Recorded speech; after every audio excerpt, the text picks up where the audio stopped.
Buenas tardes a todos y bienvenidos a un nuevo encuentro de Foro E, Foro Nueva Economía, Nueva Empresa, promovido por la Obra Social La Caixa y la Fundación Caja Canarias y que codirigimos desde la Asociación Española de Directivos y la Fundación FIDE Caja Canarias.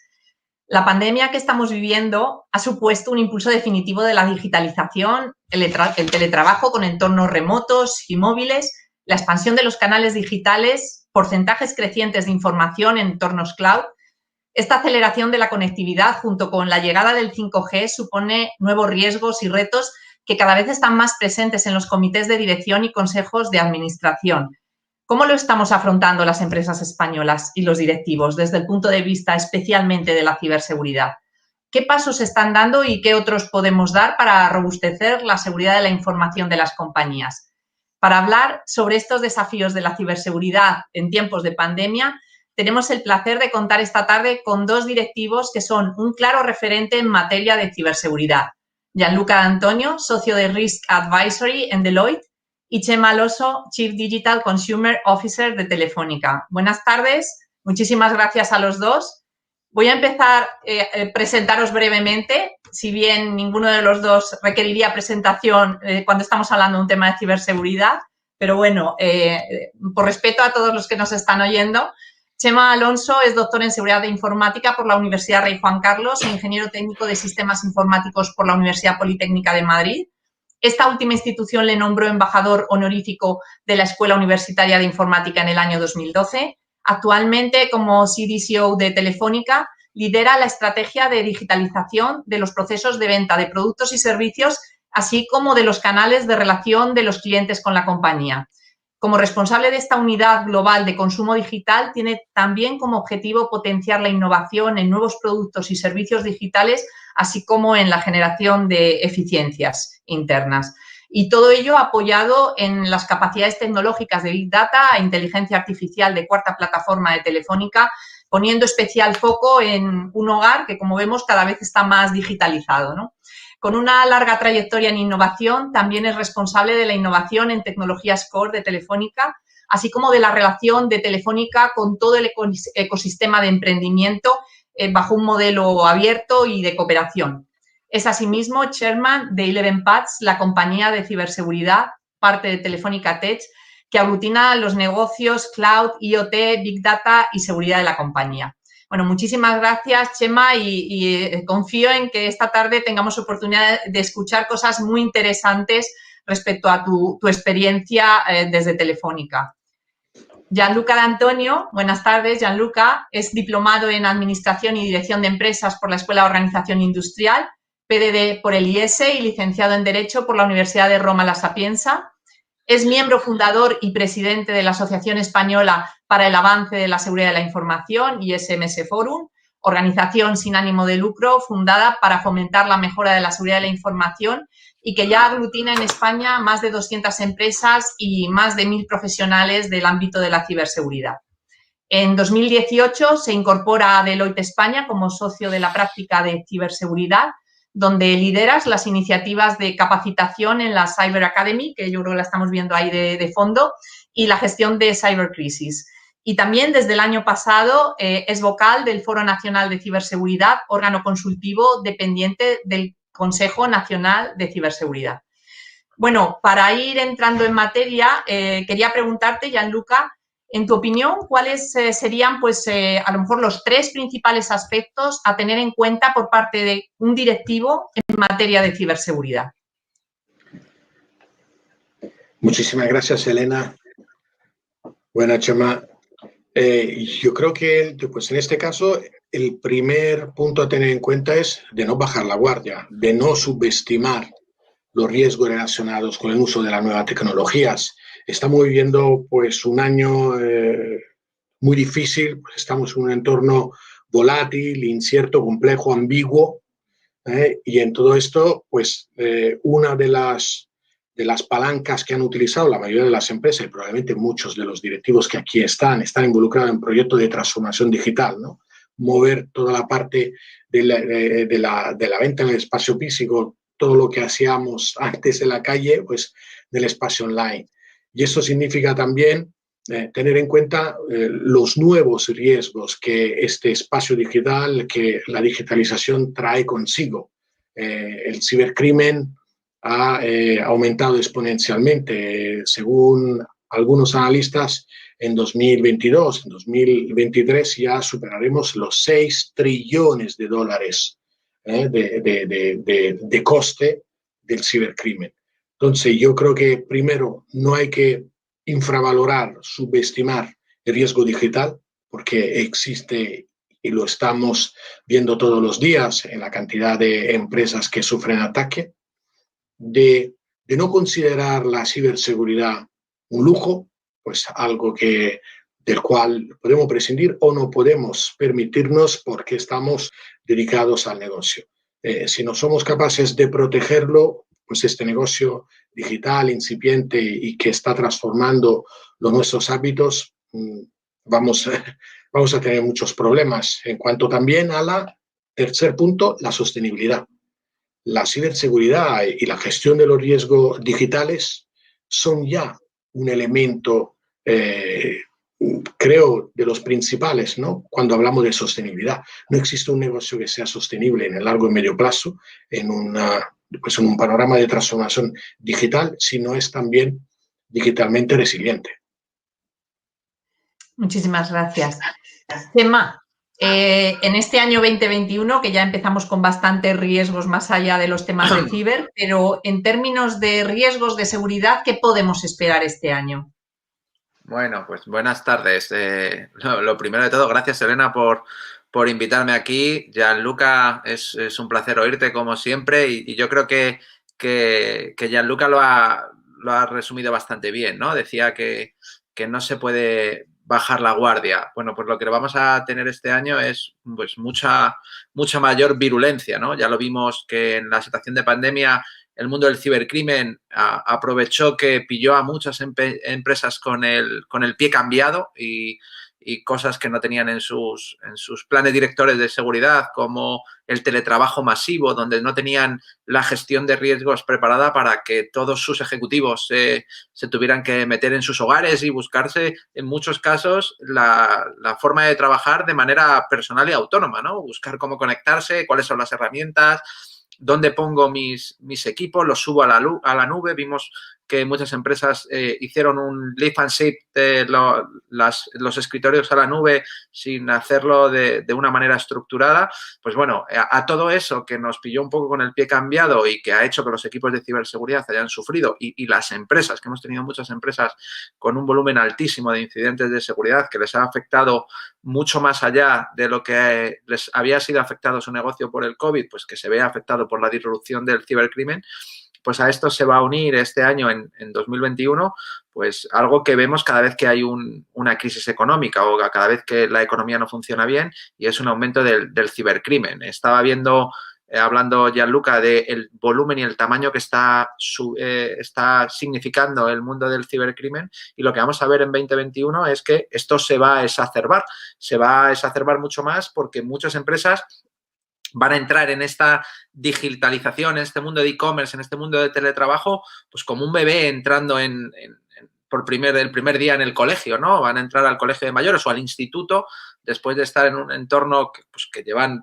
madurado durante muchos años, y los ejecutivos lo que van a ser es la primera línea de ataque de los cibercriminales. Así que lo que tienen que esperar es que vayan a ser objetivo mucho más de lo que eran hasta ese momento, porque la nueva situación les va a obligar les va a poner expuestos de una manera mucho más clara en la primera línea de batalla. Así que lo que debería hacer es no bajar la guardia y esperar un entorno mucho más virulento este 2021. Muchas gracias. Gianluca, ¿y en este entorno las empresas son conscientes de la inversión que hay que realizar en ciberseguridad? ¿Son capaces de ver el retorno de dicha inversión o al menos del coste, y no solo económico, de cualquier incidente de seguridad que se pueda producir? Yo creo que nos queda camino por recorrer. Justamente estaba comentando, Chema, que vamos a tener un año difícil. Nosotros el año pasado, desde Deloitte Cyber, llevamos a cabo un estudio sobre el estado de la ciberseguridad, entrevistando a muchísimos responsables de seguridad de la información de grandes y medianas empresas, y los resultados nos indican que todavía falta esta conciencia, esta cultura de ciberseguridad dentro de las empresas. Muchas veces los directivos buscan, dice, invierto en seguridad si esto me ayuda a vender más. Al estado del arte no está ayudando, no ayuda la ciberseguridad, vamos a vender, pero sí que ayuda a disminuir las pérdidas.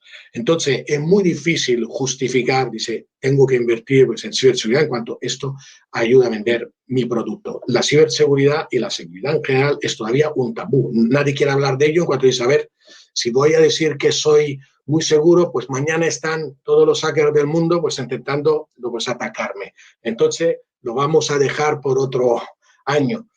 Y sin embargo, la ciberseguridad sirve para garantizar que toda la transformación que estamos llevando a cabo, cuando Chema hablaba antes, dice, claro, nos hemos ido todos al teletrabajo y luego las redes privadas virtuales no estaban dimensionadas, muchas empresas no tenían un doble factor, entonces pues, todavía se movían con usuario y contraseña, además con lo poco que nos gusta, ¿no? Pues el usuario y contraseña. Entonces dice, pues ya no lo cambies nunca, quédate ahí con la contraseña toda la vida. Y si es más corta, todavía más fácil, vamos, para recordarlo. Necesitamos todavía mucha cultura de ciberseguridad. De ahí también las iniciativas del Foro Nacional y del Gobierno para impulsar pues, una cultura que llegue a permear todos los estrados sociales.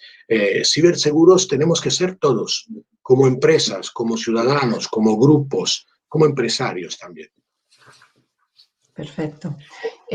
Chema, en un momento en que muchísimas empresas hemos empezado a hibridar nuestros sistemas, migrando parte de la información a cloud, ¿cuál es el impacto que tú percibes respecto a cuando se migra a la cloud para pues, una organización en términos sobre todo de gestión y de inversión en seguridad?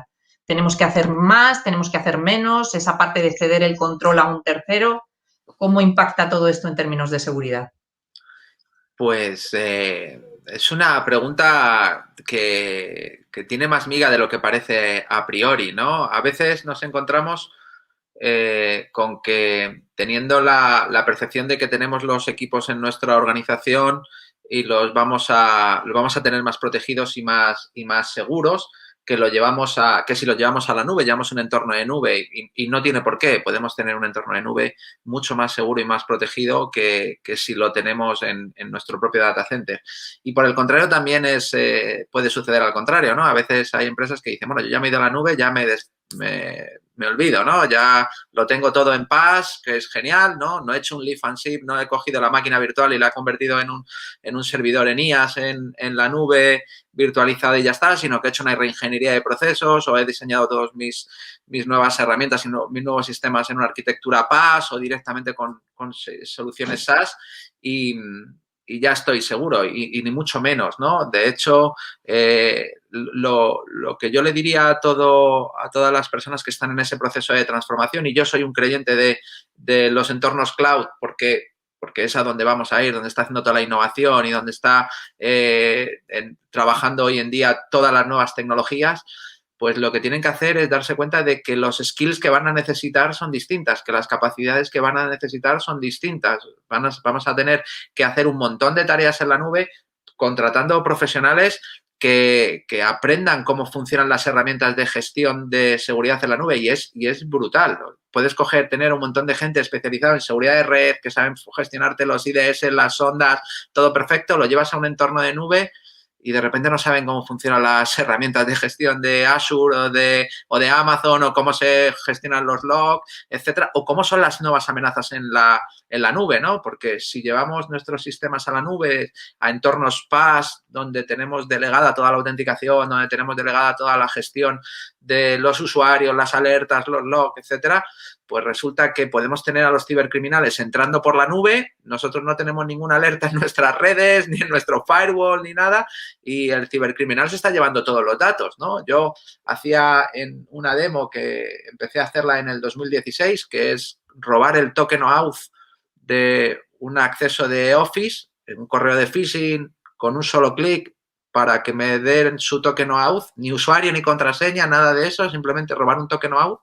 Y con ese token OAuth accedes a Office 365 con una aplicación maliciosa por la nube y está leyendo el correo, manipulando, accediendo a sus ficheros, cambiando la agenda, accediendo a sus datos personales, etcétera. Y si no tienes una política de seguridad con pues, un Cloud Service Broker o a unos equipos especializados en las herramientas de seguridad de los entornos PaaS y SaaS, y no te enteras de nada, ¿no? Entonces, hay que invertir en seguridad, hay que invertir en reskilling, hay que invertir en nuevos profesionales y hay que preocuparse de la seguridad de otra manera, pero hay que preocuparse. A lo mejor ya no te tienes que preocupar tanto de la disponibilidad o del acceso físico, etcétera, pero tienes otro tipo de preocupaciones que debes conocer en los entornos de cloud.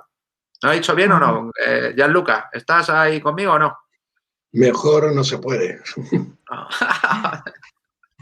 Estupendo. Oye, y Gianluca, ¿son las organizaciones conscientes de la importancia de contar con un buen director de seguridad de la información dentro de la compañía, de un buen CISO? ¿Y qué rol debe jugar dentro de una empresa?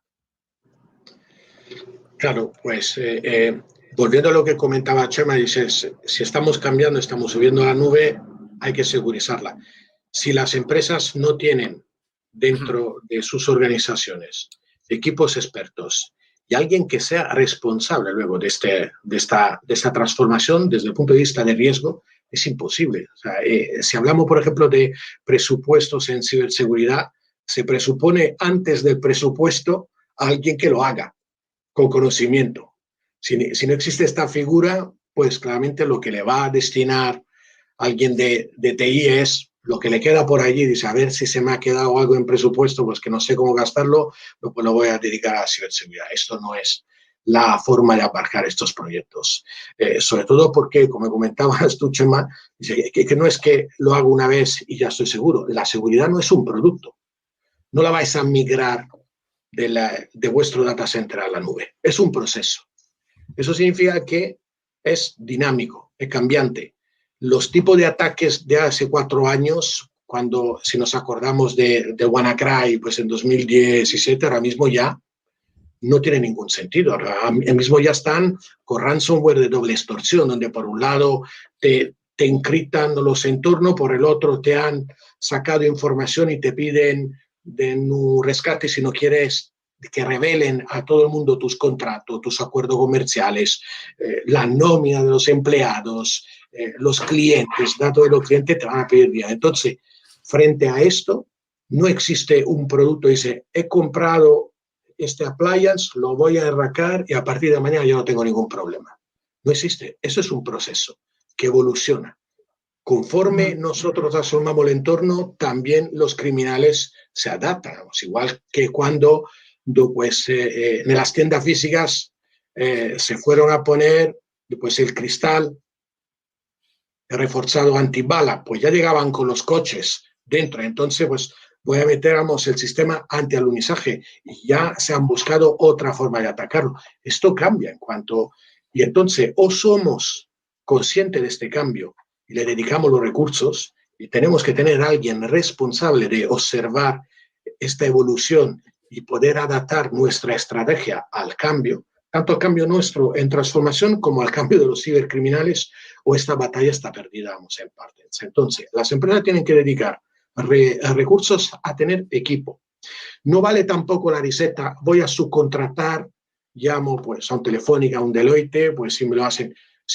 Para nosotros es indispensable tener un equipo de ciberseguridad en el otro lado, alguien con la que hablar y que tenga idea de lo que necesitan, de cuáles son sus riesgos. Luego los podremos ayudar, por supuesto, pero necesitamos que las empresas tomen conciencia que tienen que tener accountable, personas responsables de la seguridad, de marcar una estrategia de ciberseguridad alineada con el negocio, saber cuáles son los activos de negocio que hay que proteger.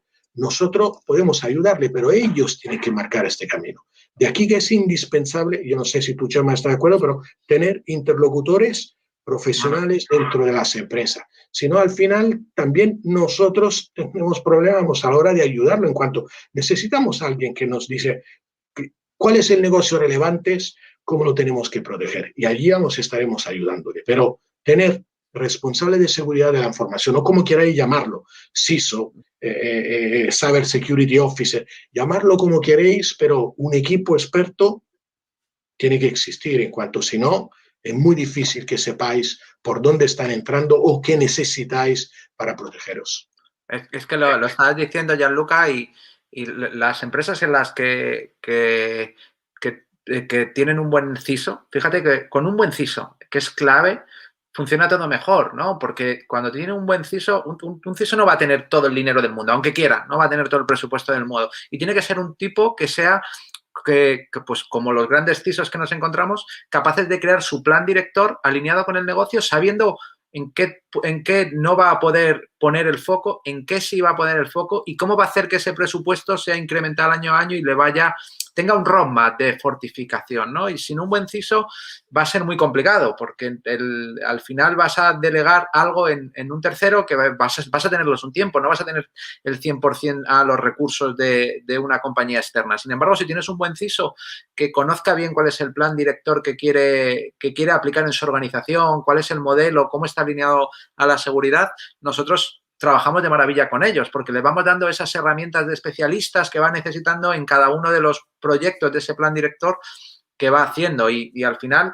las empresas que mejor funcionan son las que tienen ese equipo pequeñito con un CISO muy, muy formado y que luego va tirando de especialistas en cada una de las materias, en cada uno de los tipos de proyectos que van siendo necesarios para mejorar la seguridad, para hacer ese camino de madurez en el modelo de seguridad que tienen que seguir todas las empresas. No puedes llegar el día 1 si no tienes plan de actualizaciones y querer tener un sistema de detección de intrusiones funcionando con inteligencia artificial, ¿no? Te faltan cosas tan básicas como decías tú, el doble factor. Todavía no has resuelto esto, pues tenemos un serio problema. Así que de lo que has dicho me quedo con eso, con lo más importante es un buen CISO. Eso tienes que tener una persona de confianza o como ha dicho, un CSO o como le quieran llamar para eso. O a lo mejor el mismo CIO, ¿no? El mismo CIO que tiene conocimientos de seguridad, pero entiende el mundo de la ciberseguridad, podría hacer ese rol. Bueno, están llegando ya preguntas del chat, pero antes de dar paso a la audiencia, quería lanzaros una última pregunta a cada uno. Ha mencionado antes Gianluca, Chema, el tema de la preocupación sobre los crecientes ciberataques y en un entorno en el que nos estamos moviendo crecientemente y avanzando hacia un mundo con mayor presencia de la inteligencia artificial, ¿cómo la van a utilizar los atacantes, ¿no? ¿Cómo nos va a afectar esto a la gestión de la seguridad? ¿Van a ser ataques mucho más precisos, más sofisticados? ¿Qué podemos esperar? Ataques distintos, sobre todo, ataques que que muchos nos están esperando, ¿no? Hemos visto, por suerte, las técnicas de inteligencia artificial aplicadas al mundo de las deepfakes, donde vemos vídeos de personalidades que no son suyos. Nosotros los hemos visto con ejecutivos, vídeos de difamación de ejecutivos, ataques de fake news, de noticias totalmente inventadas para desestabilizar a los directivos de una compañía. Nos hemos visto pues los famosos ataques del CEO que engañan al personal simulando ser un ejecutivo de la compañía, pues que ahora ya están utilizando inteligencia artificial con sistemas de falsificación de voz, de falsificación de videoconferencia, etcétera, y que los están utilizando para atacar a las empresas. Y luego, por otro lado, nos encontramos con que la inteligencia artificial la estamos aplicando a nuestras organizaciones en muchos sitios y no sabemos bien cómo ha aprendido en los modelos de Machine Learning, ¿no? Porque al final la inteligencia artificial que utiliza Machine Learning es máquina aprendiendo. Como haya aprendido o lo que haya aprendido es muy, muy, muy difícil de saber, ¿no? Y lo que estamos viendo es cómo están apareciendo un montón de estudios y de ataques preparados para vulnerar el aprendizaje de las inteligencias artificiales que estamos metiendo dentro de las organizaciones, ¿no? Con lo cual se nos abre un nuevo escenario en el que estamos empezando a entrar ahí pasito a pasito, pero que ya estamos viendo que va a tener un impacto muy grande en las políticas de ciberseguridad que vamos a tener que aplicar en las compañías, ¿no? Estupendo. Bueno, yo creo que siempre que hablamos de ciberseguridad estamos pensando en tecnologías, en pistas, en alertas, en sistemas, pero una parte fundamental en materia de seguridad son los propios empleados de las organizaciones. Gianluca, ¿cómo podemos conseguir que todos los empleados sean más conscientes y responsables en materia de ciberseguridad? A ver si nos puedes dar algunos consejos.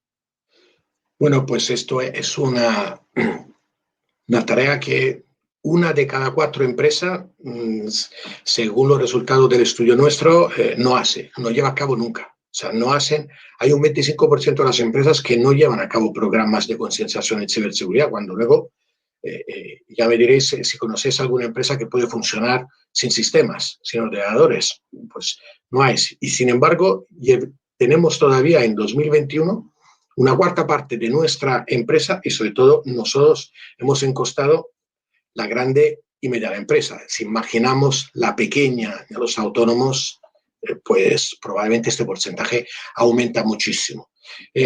Hablabas antes, Elena, del eslabón débil. Pues, ¿qué es el eslabón débil? Yo quiero reconectarme a lo que comentaba Chema sobre la inteligencia artificial. Pues siempre hablamos de la inteligencia artificial que nos va a ayudar, pero es que los malos van a tener probablemente, con estos 6 trillones de dólares que van a ganar gracias al cibercrimen, muchas más capacidades que los buenos de invertir en inteligencia artificial. Pues os hago solo un ejemplo. Los CAPTCHA. Pues, ¿sabéis estos códigos de cuadrículas donde pues, anteriormente, hace pues, un año, cuando viajabais y vais a comprar un billete de avión, y entonces luego pues, en la pasarela de pago al final sale el CAPTCHA, pues si os pide, pues si habéis visto, en estos últimos años han cambiado muchísimo estos CAPTCHA. De los primeros que eran muy sencillos, eran 4 números pues escritos así, donde tú simplemente lo recopiabas. Ahora ya hay CAPTCHA de cuadrículas de 16 o de 32, los nuevos, donde casi es imposible acertar. Yo, pues la última vez, he tardado 4 pruebas en cuanto tienes que estar mirando todas las bicicletas escondidas, un paso de cebra medio rotos, pues los últimos que también he visto son con menú, donde tienes que reconocer qué plato es esto que te han dado. Digo, pero ¿os habéis preguntado por qué han cambiado así los CAPTCHA? Porque los robots que detectan los CAPTCHA y que intentan hacer este meaning the middle, pues secuestrar esta sesión y luego terminar por vosotros, lo reconocen y contestan bien. Y entonces ya, pues el CAPTCHA se ha convertido en una cosa que probablemente yo pensamos en mi madre, pues no se va a comprar un billete de avión en la vida, en cuanto no va a ser capaz de rellenar el CAPTCHA de la forma pues oportuna. Entonces, eso es lo que nos espera a futuro. Inteligencia artificial que intercepte chatbot, donde estamos y que venga pues, y que se meta y que simule pues un chatbot donde le vamos a dar información. Entonces, frente a esto, la única forma es la concienciación. Enseñar, retar a nuestros empleados. Retarlo, cuando digo retarlo, significa que no vale con la típica vídeos donde le vamos a explicar cosas. Hay que retarlos, hay que probarlos, hay que entrenarlos. Tenemos que entrenar al empleado para que ya salga automático, que reconozca esto puede ser un intento de phishing, de lo más avanzado. En cuanto además, si habéis observado también, gracias a la inteligencia artificial, aquí hablamos de los traductores, ¿no? Los phishing de hace unos años, ¿no, Chema o Elena? Pues os acordáis, y nuestros espectadores recordarán, y si estaba escrito mal, pues esto era un dialecto de la Europa del Este, se veía pues algún error de ortografía. Los de ahora pues utilizan giro de palabras típicos nuestros, se han aprendido todos los matices del idioma, suplantan todas las imágenes. Es muy difícil, si no estamos entrenados, a reconocerlos. Muy difícil. Entonces allí es la concienciación, ya no es suficiente con, bueno, voy a mandar un correo de vez en cuando, un recordatorio. Hay que entrenar a nuestros empleados, hay que retarlos. Luego no le podremos echar la culpa si han caído en la trampa, ¿no? Pues se han caído, vamos, en la trampa y pues, es que al final me lo he creído que era pues un directivo, un proveedor. Pues últimamente la suplantación de identidad, más que a los directivos, está orientada a toda la cadena de suministros, a nuestros proveedores. Al final son personas que conocemos no tanto como pues un compañero de la casa, y allí pues existe riesgo. Tenemos que invertir mucho más porque toda la tecnología que vamos a poner no va a ser suficiente si luego nuestro empleado no está preparado para poder detectar, ¿no? Vamos, esos internos. Y sobre todo, nos va a dar las gracias no solo por lo que habrá aprendido y en la protección del negocio, sino también en su vida particular. En cuanto al final, estos dos mundos, el particular y el de la empresa están convergiendo. Utilizamos las mismas herramientas, el Teams, el Zoom, el WhatsApp, tanto para la empresa como para la vida privada. Entonces, hay que ligar este mensaje para que sea todavía más consistente. Te tienes que proteger a ti mismo para proteger tu familia, tu negocio, tus compañeros, tu empresa. Estupendo. Vamos a ir dando paso ahora ya a las preguntas que nos llegan desde el chat. Vais contestando en función de quién considere que tiene que aportar algo respecto a lo que se está preguntando. Bueno, la primera es ¿dónde se pueden formar en ciberseguridad? ¿Dónde se puede uno formar hoy en día en ciberseguridad? No sé si Gianluca, teniendo lo de la Cyber Academy allí de fondo. Sí, bueno, pues realmente pues Telefónica tiene un máster espectacular en ciberseguridad. Nosotros en Deloitte también colaboramos con varias universidades, pero ten en cuenta que vamos en España hay más de 60 másteres en ciberseguridad. Prácticamente, pues en España hay casi el 50% de todos los másteres de ciberseguridad que se ofrecen en Europa. Datos actualizados. Entonces, realmente no hay excusa por no formarse en ciberseguridad, sobre todo desde el año pasado que ya se aprobó también el FP, los recorridos formativos también de formación profesional, que ya muchas escuelas y muchas organizaciones educativas están aterrizando y desarrollando. Mucha escuela de negocio. Yo también pues, soy director académico pues, en el IE de un máster en ciberseguridad. Hay cantidad de formación. Hay que saber elegirla. Pues para esto pues, hay que informarse previamente, también teniendo en cuenta qué queréis hacer, ¿no? Para qué lo vais a necesitar. En cuanto a una cosa es la formación y otra cosa, como hemos hablado antes, es la concienciación o formación para empleados. Pero desde luego no digo, Chema, oferta no falta aquí en España y para todos los bolsillos, ¿eh?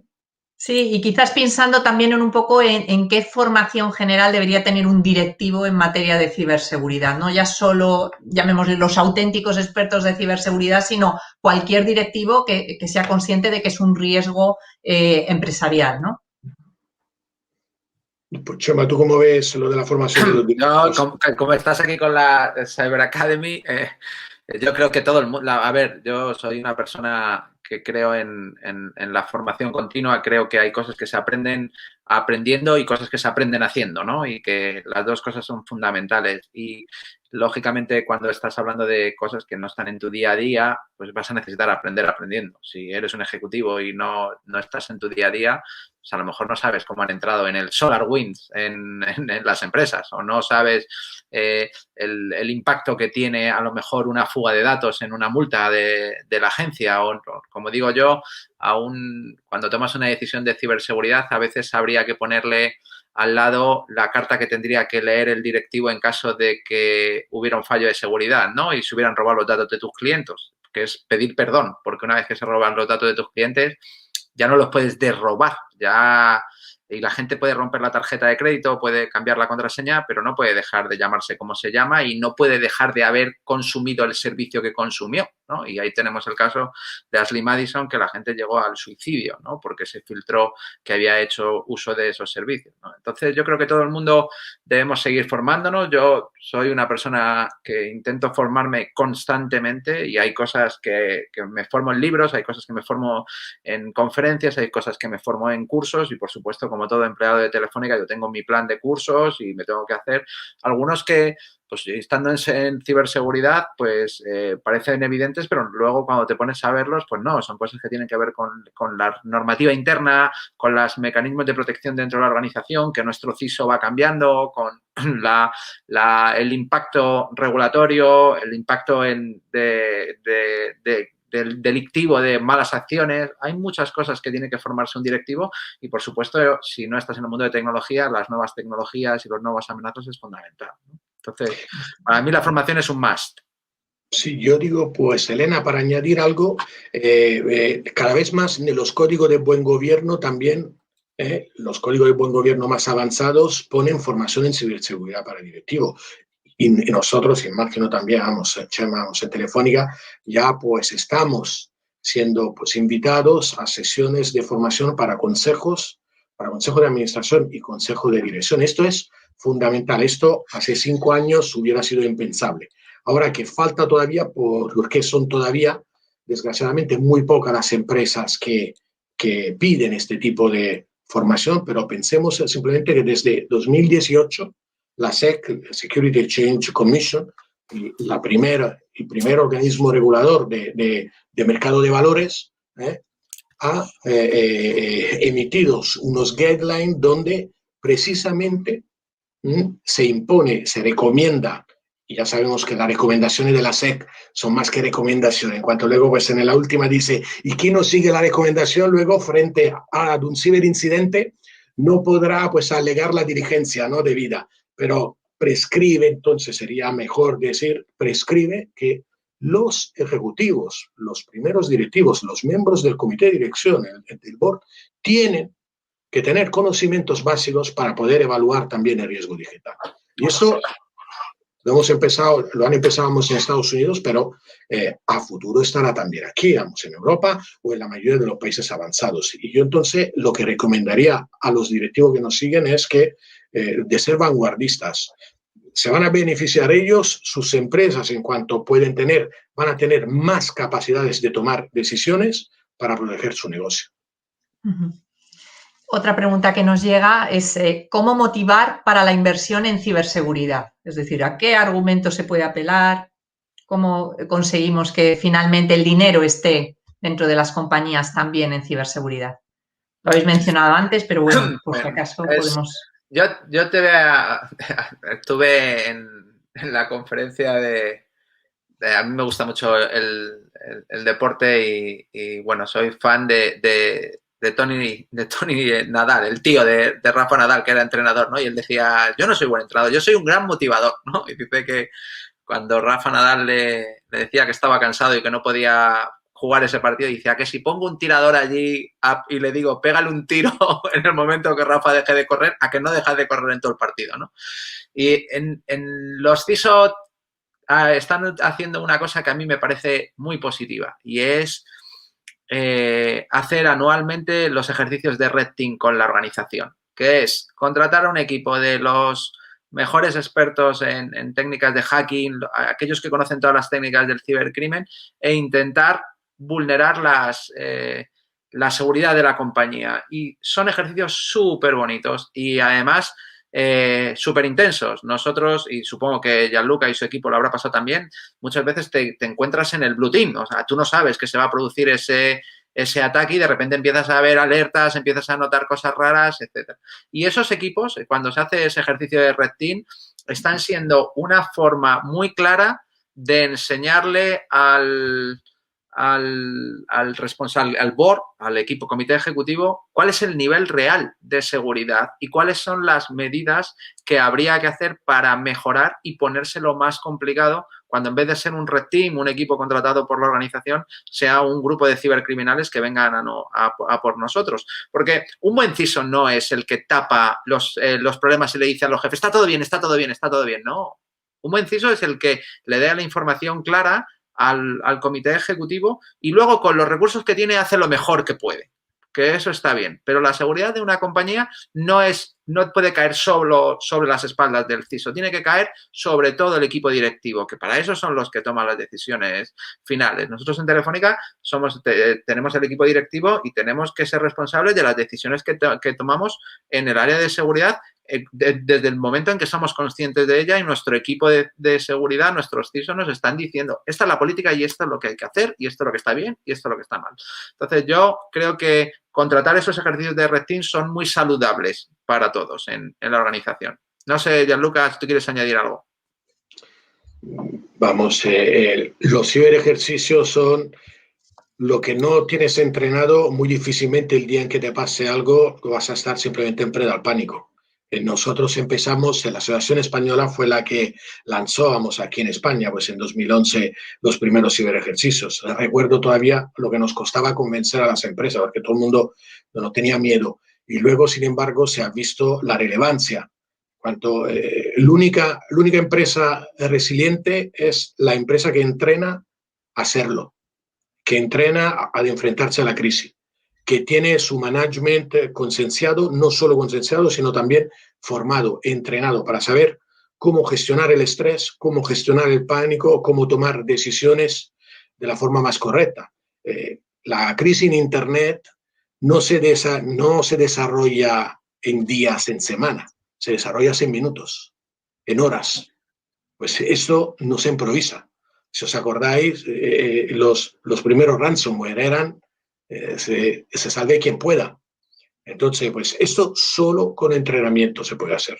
Así que Red Team, Blue Team, auditorías, pentesting, cuanto más estamos entrenados, más. Yo ya, pues una pregunta, donde dicen si el entrenamiento merece la pena, vamos al final a invertir o luego será todo.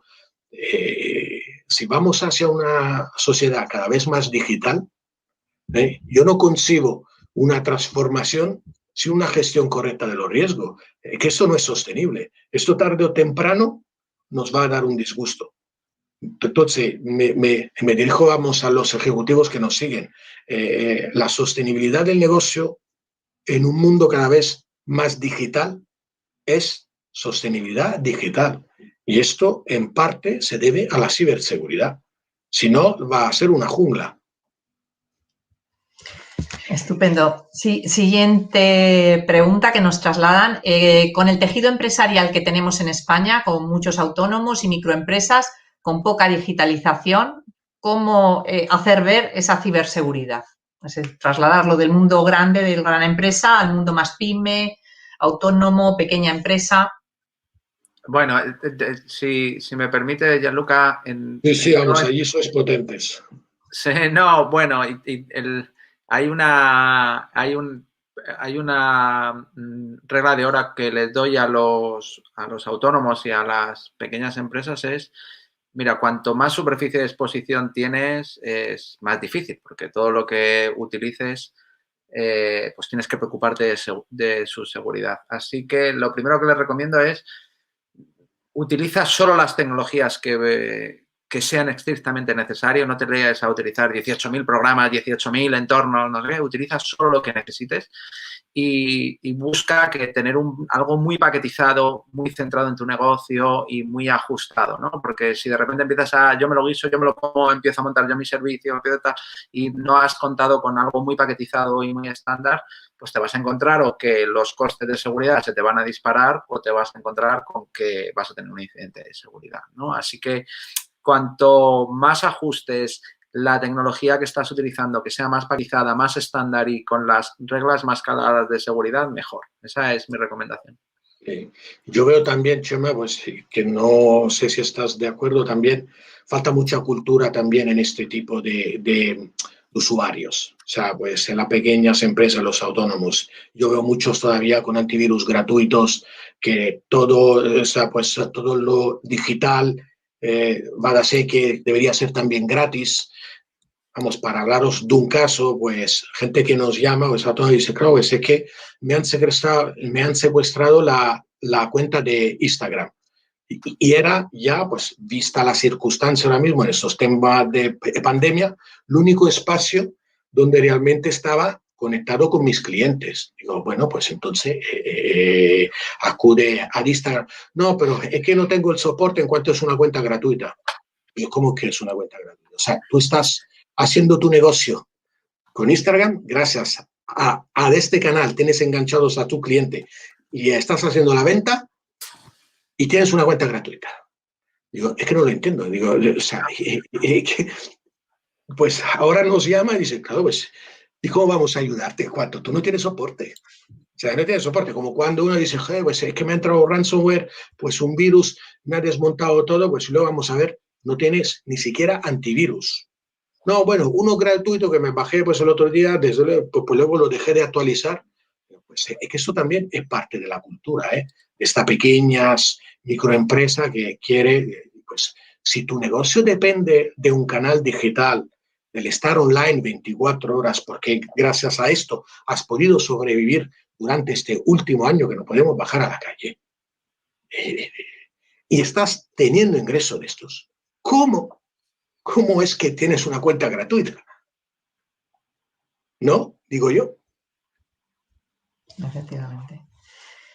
Bueno, otra pregunta, porque la verdad es que tenemos muchísimas esta tarde, está esto muy animado. el tema lo exige, ¿no? En la evolución de los ciberataques, ¿quién va por delante? ¿Los buenos o los malos? ¿La policía o los delincuentes? Ahora mismo las empresas van por detrás. La de empresa y todos los demás, o sea, pues van por delante, pues si hablamos del resto de los que has citado, pues vamos todos por detrás, pero también tener en cuenta que, claro, falta esta cultura, falta muchísima regulación. Muchas veces cuando hablamos con los directivos, que habrá pasado Chema, dice, estamos, bueno, pues en el informe nuestro, pues le hemos preguntado a los CISO, ¿no? ¿Cómo consideraban la regulación? Dice, hay demasiada regulación, mala, no se entiende, digo, todo lo contrario, o sea, falta regulación en ciber. O sea, si comparáis, poner encima de una mesa la regulación, las pocas normativas de ciber, ¿vale? Con el resto de código mercantil, código civil, código penal, procesal, administrativo, ¿no? Vais a ver que hay como pues una torre con algo allí. Pues vamos a vivir un mundo digital donde vamos a necesitar regulación también en este ámbito. Entonces, yo creo que pues allí, mientras que no exista, por ejemplo, pues un concepto de identidad digital obligatoria, pues esto, tú en la calle no puedes ir con una máscara, pues es que no puedes ir, no puedes entrar a una tienda, ¿no? Si llevas todo, vamos, una cosa donde no te pueden reconocer. Sin embargo, pues en Internet, pues en lo digital, da igual. Entonces, yo creo que allí, de momento, los malos tienen muchísimo espacio y tendremos que ver cómo ir recortándoselo. Chema, ¿cómo ves tú el tema? Es un tema del que hemos hablado ya muchas veces. Gianluca lo ha puesto desde el punto de vista regulatorio, donde, por supuesto, es algo que vamos muy por detrás. Lo vemos desde el punto de vista social, donde joder, ves a la gente que la hackean, que le roban todo a la empresa que le han robado y ni tan siquiera va a ir por una denuncia, joder. Ve y pon una denuncia, coño, porque si no, ¿cómo vamos a saber que hay un problema en la sociedad para regular? Porque muchas veces estamos teniendo esos problemas en la sociedad, pero como no hay denuncias, pues no se regula, porque para los políticos no hay tal problema, ¿no? Y si vamos desde el punto de vista de los ataques, yo he estado mucho más que en la parte de research, de investigación, de descubrir nuevas técnicas, de publicar nuevas técnicas. Y es verdad que el mundo del cibercrimen va más rápido que las empresas, pero diría que en el 95% de los casos, y es una estadística que me saco así al aire, utilizan técnicas que se conocían, que se han publicado, de las que hay documentación, de las que ha habido un hacker dando una conferencia en una DEFCON, en una RUTE, diciendo es que esto va a pasar porque esto está mal, va a haber este problema y aún así pues no se toman medidas para luchar contra esto, ¿no? Yo recuerdo que hablaba del sapo en el año 2016, del robo de tokens SOAUth y en las cloud y lo vemos que hoy en día todavía sigue utilizándose masivamente, ¿no? Y que muchas empresas no han puesto ninguna protección. Entonces, creo que vamos por detrás reaccionando en la empresa y, por supuesto, en la regulación y en la sociedad. Y esto es algo que tenemos que arreglar a todos esos niveles. Estupendo. Otra pregunta. En un más que posible entorno de crisis económica y donde padecemos un cierto atraso tecnológico intelectual, ¿cómo es posible vender un equipo de ciberseguridad? ¿Y qué empleos ven o veis con más futuro? Bueno, pues empleo con más futuro, desde luego, ciber, bueno, Chema lleva a todos, pues el analytics también va fenomenal, vamos, el data mining, todos. Yo creo que el auge de la ciberseguridad, y hablo de auge en cuanto nosotros sufrimos muchísimo para buscar en el mercado el talento, o sea, pues la vamos a seguir teniendo por lo menos durante los próximos 10 años. Y no digo más por el hecho que no tiene mucho sentido hacer unas previsiones a tan largo plazo. De momento hay una escasez enorme de talento y de profesionales en ciberseguridad, entonces, pues yo creo que problemas para, si os ponéis en LinkedIn, pues si poner cybersecurity o ciberseguridad, pues si poner job, pues vais a ver que cada mes hay centenares de oferta. Pero lo más triste, o sea, lo más preocupante para nosotros es que a distancia de 7, 8 meses siguen las mismas posiciones abiertas. Significa que esta empresa no ha encontrado a nadie con el perfil adecuado. Entonces, oportunidades profesionales en ciber hay demasiadas casi, vamos, demasiadas en cuanto tenemos un problema de inflación. O sea, vamos robándonos de una empresa a la otra los buenos, malos, todos. O sea, nos hacen falta todos y cuanto no hay tanto, ¿vale? Es esto. Y por otro lado, ¿cómo se justifica? Pues yo creo que, sinceramente, directivos que todavía no se dan cuenta de lo que pasa día a día, es que no leen el periódico, es que no están entonces en las reuniones, es que no están en vuestros eventos dirigidos a directivos. Entonces, pues, frente a ello, la realidad es más tosuda. Cualquier día de esto le llamará pues un estafador diciéndole que ya tiene todos los datos de la empresa disponibles y que o le paga pues en Bitcoin, que ya van a tener un problema allí para hacerlo bajo el pago en Bitcoin, cuando si no han invertido en tecnología no sabrán ni lo que es, o le van a revelar toda la información al aire. Nos quedamos ahí con esa inquietud, ¿no? ¿Qué opináis de los gestores de contraseñas en la nube, tipo Bitwarden?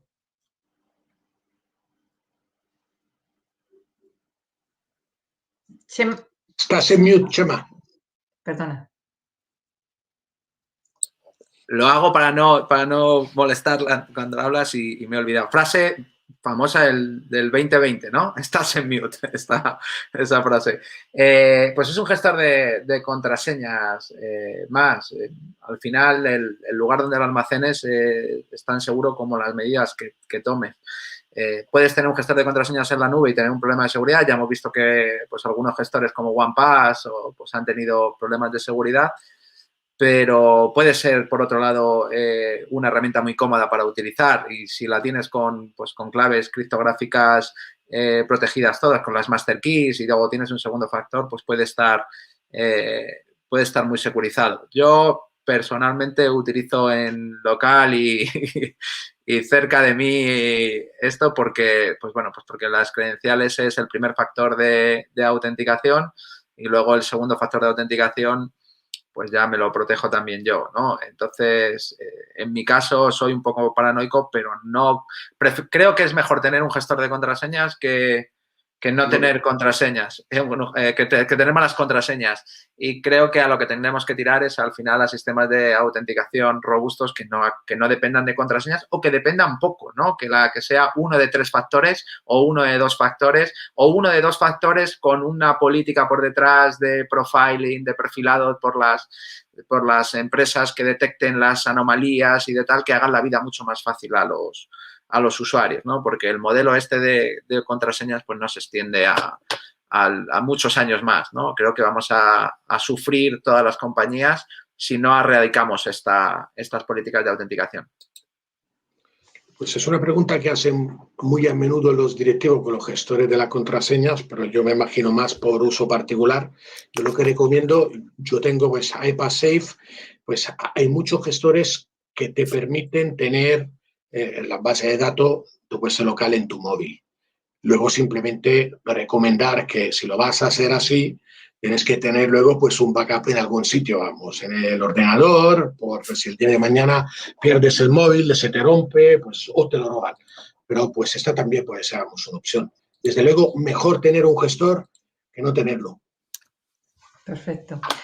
En vuestra opinión, actualmente, ¿son seguros los online bancarios? ¿Mejor firmar en papel físicamente en oficinas? Me parece a mí que esto queda ya un poco en el pasado, pero bueno. Chema. Bueno, pues qué ganas tenía de que me preguntaras esto para tener problemas con toda la banca.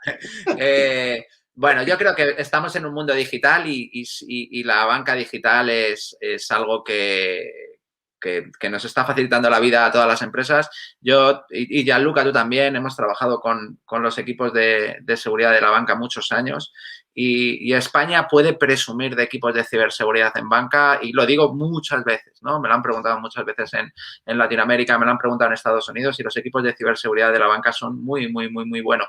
Y eso les ha permitido a conseguir pues que el fraude digital sea prácticamente nulo, ¿no? Donde están teniendo más problemas de fraude todavía pues por cómo es el sistema, pues es en las tarjetas de crédito, ¿no? Pero lo que es en online banking lo tienen bastante controlado y somos referencia en el mundo de banca online, de las tecnologías que hacemos en España. Bancos como BBVA, Caixa o Santander son auténticas referencias en la inversión que hacen en seguridad para dar un online banking seguro y utilizable. Yo no le tengo miedo al online banking, no me parece que sea uno de los graves problemas. Le tengo más peligro a las personas que operan las cuentas porque son el objetivo de los atacantes para robar las credenciales o para engañarles y que hagan transferencias con ataques de CEO que a los sistemas y políticas de seguridad de los bancos. Y yo llevo mucho tiempo operando con ellos y no he tenido ningún incidente de seguridad con ninguna de estas plataformas. Yo estoy muy satisfecho. Estoy totalmente de acuerdo, pues el online banking es muy seguro. Otra cosa es que estéis operando de un ordenador de casa, sin antivirus, sin ningún tipo de herramienta, sin ningún tipo de control, sin actualizaciones del sistema operativo de los aplicativos, pues esto no va a ser un problema de online banking, que tarde o temprano te hubiera entrado a cualquier otra cosa. Entonces, pero vamos, pues el ratio y sobre todo lo que nosotros hemos visto de los estudios es que el sistema bancario ya no está en la diana de los cibercriminales. En cuanto llevan tantos años gastando tanto dinero en seguridad y en protección, que os aseguro que hoy mismo pues, el objetivo es más el retail, 16% de los ataques que no pues el bancario, donde pues al final para los cibercriminales es esfuerzo-beneficio. Sí, los últimos incidentes graves, porque sí que hubo alguna época que atacaron los cajeros como operaciones como Carnabank, sí, etcétera, pero los últimos incidentes que hemos visto en el mundo de la banca han sido más de ransomware, ¿no? El problema que tuvo en la banca de Chile, que se quedó paralizada y tal, fue por ransomware, ¿no? Que no fue tanto el online banking del sistema, ¿no? Bien, os voy a lanzar la última pregunta porque nos estamos aproximando ya a la hora de cierre. ¿Cuáles son los principales vectores de ataque detectados? Tú, si quieres, Gianluca, yo lo tengo clarísimo. Yo creo que son dos. Uno lo voy a decir yo y otro lo dices tú.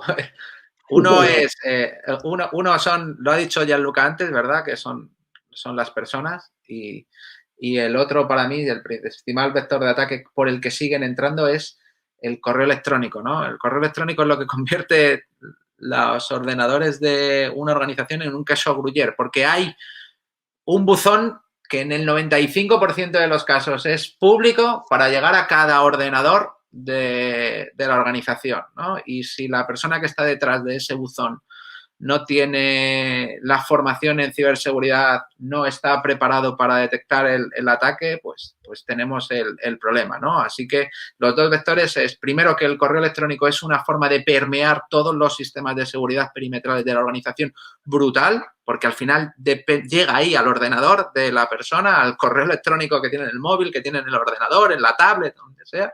Y la única barrera para proteger del ordenador al sistema y la red es el usuario, ¿no? Y para mí sigue siendo el verdadero problema.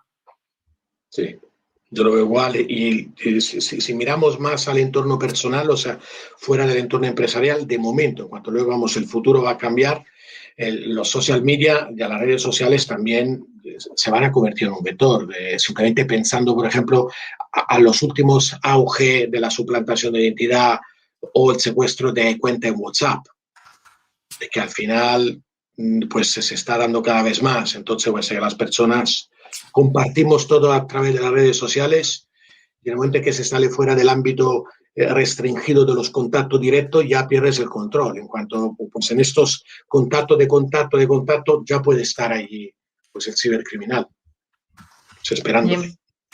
Pues para concluir este último minuto, me gustaría que cada uno de vosotros pues, nos dejara una reflexión final, quizás como broche de cierre de lo tratado esta tarde. Bueno, Tema, por ejemplo. Para mí fácil. Y le voy a robar la frase que ha dicho antes Gianluca, cada vez que un ejecutivo, un miembro del comité ejecutivo, del board, diga que lo importante es la transformación digital, repetirle lo que ha dicho Gianluca, no hay transformación digital sin ciberseguridad, ¿no? Esa es la cosa que tienen que llevarse todos. Te lo he robado, Gianluca. Pues ya me ha dejado sin frase final.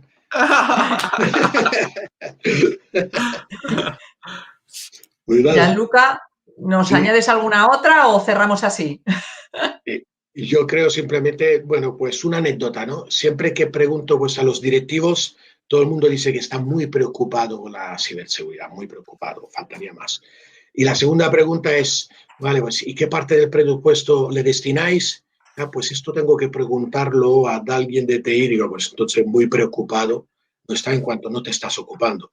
No existe preocupación si antes no estamos ocupándonos de algo. Entonces, ocupámonos de la ciberseguridad, de riesgo digital, antes que preocuparnos del incidente.